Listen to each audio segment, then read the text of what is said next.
Practice ako ng paggawa ng simento. Ayan. Diba?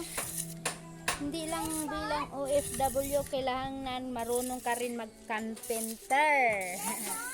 Gawa ng bahay. Kaya ito.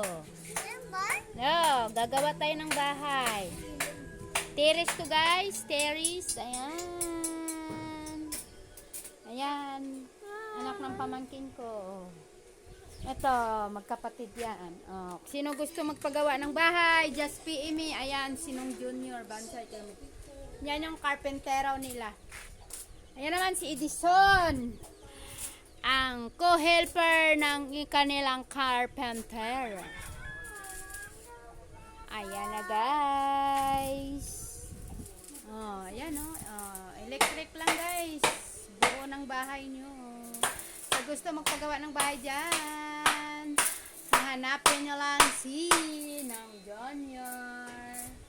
Ayan. Thank you for watching Jinjil Channel Vlog. Please don't forget, like and share and subscribe.